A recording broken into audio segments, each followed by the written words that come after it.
അവസാനം പെരുന്ന പോപ്പ് കീഴടങ്ങി. സാധാരണ അദ്ദേഹം അങ്ങനെ കീഴടങ്ങുന്നതല്ല.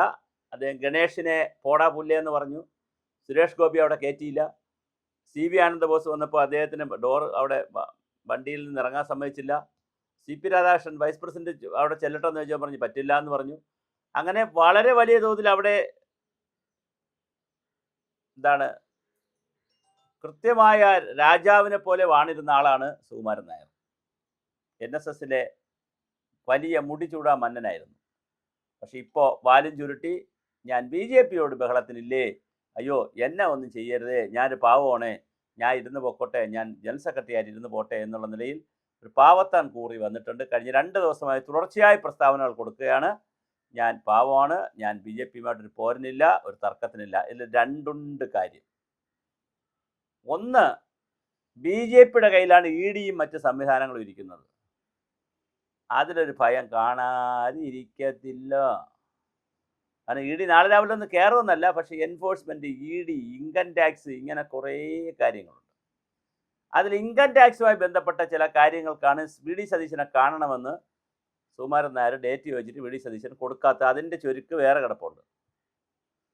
അപ്പോൾ ഇൻകം ടാക്സ്, ED, എൻഫോഴ്സ്മെൻറ്റ് ഇതെല്ലാം കേന്ദ്ര ഗവൺമെൻറ്റുമായിട്ട് കൂടി ബന്ധപ്പെട്ടതാണ്. അതുകൊണ്ട് BJPയുമായിട്ട് മുട്ടാൻ ഞാനില്ല, സുകുമാരൻ നായർ കട്ടായം പറഞ്ഞു. പിന്നൊരു പേടിയുണ്ട്. പറഞ്ഞ് BJP ഒരുപാട് NSSനകത്ത് കടന്നു കയറിയിട്ടുണ്ട്. കഴിഞ്ഞ തെരഞ്ഞെടുപ്പിന് നായർ കമ്മ്യൂണിറ്റിയുടെ വലിയൊരു ശതമാനം വോട്ടാണ് BJP കിട്ടിയത്. അപ്പോൾ അങ്ങനെ കടന്ന് കയറിയതിൻ്റെ ഫലമായും BJPയെ ഒരു ഭയം സുകുമാരൻ നായർക്കുണ്ട്. ഇനി BJP ഇതിൻ്റെ നേതൃത്വ സ്ഥാനം അടിച്ചുകൊണ്ട് പോകുമോ? അപ്പോൾ നേതൃത്വ സ്ഥാനം കൊണ്ടുപോകുമോ? കേസുകൾ വരുമോ? അന്വേഷണം വരുമോ? റെയ്ഡ് വരുമോ? ഇങ്ങനെ എല്ലാം കൂടി ഭയന്നിട്ട് സുകുമാരണ്ണൻ പറഞ്ഞു, ഞാനൊന്നുമില്ലേ, ഞാൻ പാവമാണ്, എന്നെ ഒന്നും ചെയ്യല്ലേ, ഞാൻ ഒരു കുറ്റവും ചെയ്തിട്ടില്ല, ദയവേത് എന്നെ ഒന്നും ചെയ്യരുത്, നിങ്ങൾ തന്നെയാണ് വലിയ ആളുകൾ, ഞാൻ പാവമാണ്, പാവിയാണ്, ചെറിയ ആളാണെന്ന് അദ്ദേഹം പറയാൻ തുടങ്ങി. സാധാരണ അങ്ങനെ പറയുന്നതല്ല.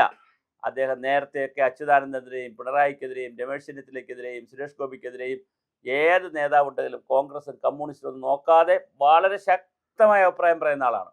ഒരു ശക്തിയും കുറവില്ലാതെ മുറുക്കിന് പോലെ അഭിപ്രായം പറയും. മുസ്ലിങ്ങൾക്കെതിരെയൊക്കെ ശക്തമായ അഭിപ്രായം പറയും. സ്വർഗത്ത് പോയ ഹൂറി കിട്ടോ എന്നൊക്കെ ചോദിച്ച് വളരെ മോശമായിട്ട് പറയുന്ന വീഡിയോസ് വരെ പൊതുമണ്ഡലത്തിൽ കിടപ്പുണ്ട്. വളരെ കർക്കശ്യക്കാരനാണ്. പക്ഷെ ആ കർക്കശ്യമെല്ലാം മല പോലെ വന്ന കാർക്കശ്യം എലി പോലെയായി മാറി ചുരുണ്ടുകൂടി ഇപ്പോൾ BJP ഒന്നും ചെയ്യരുതേ, ഞാൻ പാവമാണ് എന്നുള്ള നിലയിലേക്ക് മാറിയിട്ടുണ്ട്. എന്താണ് കാരണമെന്ന് നമുക്കറിയില്ല. എന്ത് കാരണത്താലായാലും സുകുമാരൻ നായർ മെരുങ്ങി. ഇനി BJP കൊണ്ടുപോകുമോ എന്നൊരു ചോദ്യമേ ഉള്ളൂ. സുരേഷ് ഗോപിയെയും CB ആനന്ദബോസിനെയും പോലെയുള്ള പ്രമുഖരായ നായർ കമ്മ്യൂണിറ്റിയിൽ ജനിച്ചിട്ടുള്ളവരെ തന്നെ മുൻനിർത്തി വലിയ പോരാട്ടം നടത്താനാണ് BJP ശ്രമിക്കുന്നത്. അങ്ങനെ പോരടിച്ചാൽ തീർച്ചയായിട്ടും അത് BJP കൊണ്ടുപോകാനുള്ള സാധ്യതയുണ്ട്. അവിടെ കണക്കെടുക്കുമ്പോൾ, കരയോഗങ്ങളുടെ കണക്കെടുക്കുമ്പോൾ BJPക്കും മോശമല്ലാത്ത അംഗസംഖ്യ ഉണ്ട്. പിന്നെ കോൺഗ്രസിനും അംഗസംഖ്യയുണ്ട്. CPMന് വലിയ അംഗസംഖ്യയില്ല. അപ്പോൾ BJPക്കും കോൺഗ്രസിനുമാണ് അംഗസംഖ്യയുള്ളത്. കേന്ദ്ര ഗവൺമെൻറ്റിൻ്റെ ഒരു പച്ചയും കൂടെ പിടിച്ചുകൊണ്ട് നരേന്ദ്രമോദിയുടെ ഒരു ആവേശമൊക്കെ കണ്ടുകൊണ്ട് നായർ കമ്മ്യൂണിറ്റിയിൽപ്പെട്ട വലിയൊരു വിഭാഗം BJPക്ക് വോട്ട് ചെയ്ത് തുടങ്ങിയിട്ടുണ്ട്. അത് മുതലാക്കാൻ BJP ശ്രമിച്ചാൽ, BJP കരുക്കൾ നീക്കിയാൽ വളരെ സൂക്ഷിച്ചാണ് BJP നീങ്ങുന്നത്. അതുകൊണ്ടാണ് CP രാധാകൃഷ്ണനും വൈസ് പ്രസിഡൻറ്റും സുരേഷ് ഗോപിയൊക്കെ തള്ളിപ്പറഞ്ഞിട്ടും തള്ളിപ്പറയാതെ ഒരു കരുതലിൻ്റെ, ഒരു തലോടലിൻ്റെ, ഒരു കരുണയുടെ, കാരുണ്യത്തിൻ്റെ ലൈനിൽ രാജീവ് ചന്ദ്രശേഖർ സംസാരിച്ചത്. അപ്പോൾ BJPക്ക് കൃത്യമായ അജയുണ്ട്. ഓപ്പറേഷൻ NSS എന്ന് പറയുന്നത് BJP തുടങ്ങിയിട്ടുണ്ട്.